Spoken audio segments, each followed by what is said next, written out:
माधवपुर नामक एक गांव में थे दो आदमी, विनोद और सात्विक, जो पड़ोसी थे। विनोद था बहुत आलसी और कोई काम नहीं करता था, पर सात्विक के पास बहुत गाय थे, जिनका दूध बेचकर वह पैसे कमाया करता था। इसी दौरान दूध का धंधा काफी बढ़ रहा था, तो सात्विक ने सोचा कि अब वह पड़ोसी गांव में भी दूध बेचना शुरू करेगा। अपने जमाए हुए पैसों से उसने नई साइकिल खरीदी, जिससे वह बाकी के गांवों में जाकर दूध बेचने लगा। एक सुबह जब सात्विक काम के लिए अपनी साइकिल पर निकला, तब विनोद ने उसको देखा। अरे, मुझे बिना बताए सात्विक ने नई साइकिल खरीद ली। उसके लौटने के बाद पूछूंगा। विनोद उसके घर के बाहर सात्विक के लौटने का इंतजार करने लगा। कुछ समय बाद सात्विक दूध बेचकर वापस आया। जब हो सात्विक, तुमने नई साइकिल खरीद ली? हाँ विनोद, क्यों, क्या हुआ? अरे कुछ नहीं, बस यही जानना चाहता था कि नई साइकिल के लिए पैसे कहाँ से आए। भाई, आज तक जो भी दूध बेचा ना, उसमें से मैंने थोड़ा थोड़ा जमाया इस साइकिल के लिए, जिसकी मदद से अब मैं पास वाले गांव में भी जाकर दूध बेचने लगा हूँ। अच्छा, अरे तू तो काफी समझदार निकला सात्विक। विनोद हंसते हुए सात्विक के लिए खुश होने का नाटक किया और फिर अपने घर चला गया। घर जाकर विनोद सोच में पड़ गया कि इतने कम समय में सात्विक ने नई साइकिल खरीद कैसे ली। विनोद ने खुद तो कुछ नहीं लिया। उदास होकर विनोद गहरी सोच में ही डूबा रहा। मैं क्यों इतना उदास रहूं? अगर मैं भी सात्विक की तरह कुछ काम करूं तो पैसे जमा कर मैं भी अपनी मनपसंद चीजें खरीद सकता हूं, पर मैं करूं क्या? अरे हाँ, मुझे तो जलेबी बनाना बहुत अच्छी तरह से आता है। हाँ, मैं एक जलेबी की दुकान शुरू करूंगा। फिर अगले दिन विनोद ने अपनी एक छोटी सी दुकान खोल ली और गरम गरम जलेबी बेचने लगा। एक जलेबी 5 रुपये, आधा किलो 50 रुपये और 1 किलो 100 रुपये में। इस प्रकार विनोद ने बहुत स्वादिष्ट जलेबी कम भाव में बेचने लगा। उसके गर्मा गर्म जलेबियों की सुगंध गांव के कोने कोने तक पहुंच गई। गांव के सारे लोग विनोद की दुकान पर आने लगे मजेदार जलेबियों का स्वाद लेने के लिए। कुछ ही दिनों में विनोद की जलेबी बहुत मशहूर हो गई।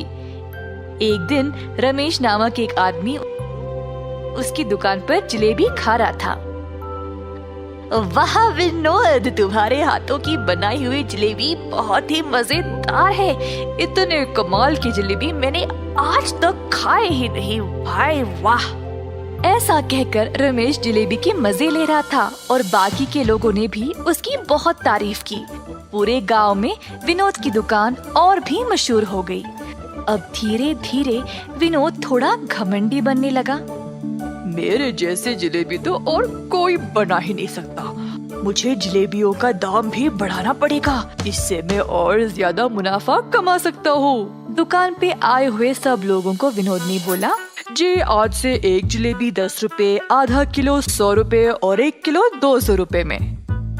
एक आदमी उदय जो जलेबी खरीदने आया था, उसने कहा, अरे भाई साहब, जलेबी इतनी महंगी कब से हो गई है? बाकी के दुकानों में तो किलो 100 रुपए में ही बेचते हैं। अगर मेरे जैसे स्वादिष्ट जलेबी कहीं और मिले ना, तो वही जाकर खा लीजिएगा, मुझे कोई फर्क नहीं पड़ेगा।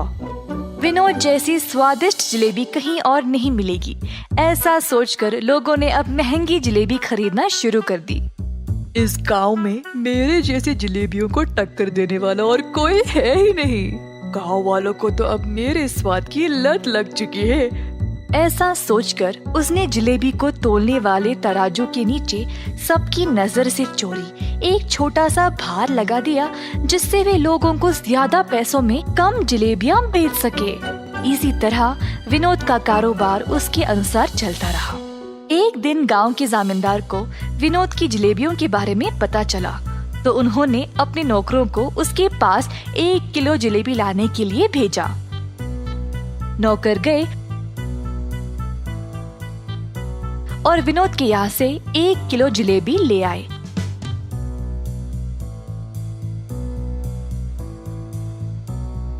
और जामींदार जी को दे दिया। जामींदार जी ने देखा कि जलेबियाँ तो 1 किलो से कम है। मैंने तो 1 किलो मंगवाया था, ये तो उससे कम है। मेरे आदेश का पालन क्यों नहीं किया? कहा जामींदार जी ने गुस्से से। साहब जी, हमने तो दुकानदार को 1 किलो ही देने को बोला था और फिर उसने इतना ही दिया। हमारी कोई गलती नहीं है प्रभु। चलो हम इस जलेबी वाले के पास जाकर देखते हैं कि वह असल में कर क्या रहा है। दुकान के पास पहुंचने ही वाले थे जब जामींदार जी ने एक भिखारी को उस जलेबी की दुकान की ओर जाते हुए देखा तो वह रुक गए और अपने नौकरों को भी रोक दिया। जामींदार जी देखना चाहते थे कि दुकानदार उस भिखारी को किस तरह जलेबी बेचेगा। जामींदार और उनके नौकर पास वाली दुकान के पास खड़े होकर नजारा देखने लगे। एक जलेबी कितने की है भाई साहब? एक जलेबी 10 रुपए। भिखारी के पास थे सिर्फ 2 रुपए, तो उसने वो निकाला और बोला, बस एक जलेबी दे दो। विनोद ने कहा, 10 रुपए की एक जलेबी है, 2 रुपए में नहीं मिलेगी। ये सुनकर भिखारी वहाँ से जाने ही वाला था जब विनोद ने उससे रोककर कहा, हो, तूने यहाँ पर खड़े होकर मेरी जलेबियों का सुगंध लिया है, उसके लिए वो 2 रुपये। हे भगवान, मेरे पास तो ये 2 रुपये ही है और तुम ये भी इतनी बेरहमी से मांग रहे हो, मैं नहीं दूंगा। इसी दौरान जामींदार जी वहाँ पर पहुँचे और अपने पास रखे हुए पैसों का थैला भिखारी को दिया और कहा, तुम्हारे 2 रुपए के बदले में इस दुकानदार को तुम ये पैसे का थैला दे दो।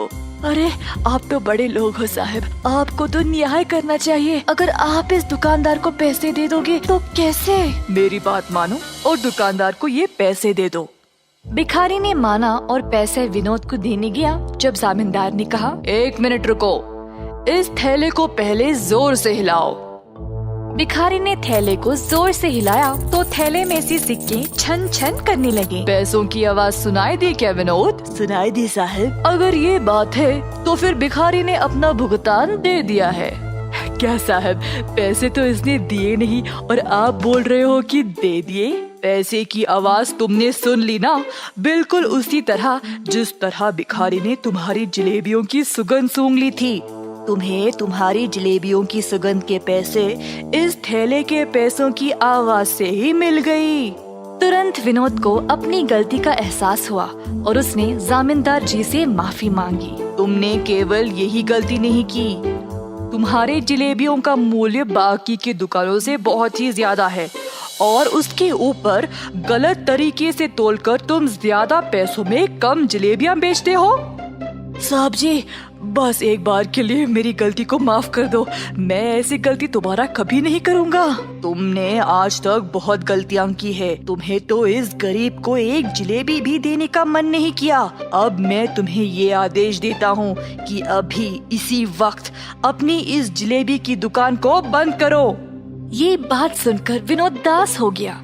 जब उसी रास्ते सात्विक आया, विनोद की परिस्थिति देखकर सात्विक उसकी दुकान पर आया और बोला, जामींदार साहब, मैं आपसे विनती करता हूँ, कृपया आप विनोद को इस बार माफ कर दे। सात्विक के अच्छे स्वभाव के बारे में जानते हुए इस बार तो सात्विक की बात सुनकर उसके अच्छे बर्ताव को ध्यान में रखते हुए मैं तुम्हें माफ कर देता हूँ विनोद। कम से कम अब से पूरा मन लगाकर मेहनत से और ईमानदारी से अपना काम करो। ऐसा कहते हुए जामींदार जी वहाँ से चले गए। सात्विक और जामींदार जी की बात सुनकर विनोद ने अच्छा नाम कमाने का ठान लिया। इस वजह से अब और भी लोग उसके पास जलेबी खाने आने लगे। अंत में विनोद खुशी खुशी से और सच्चाई से अपना जीवन बिताने लगा।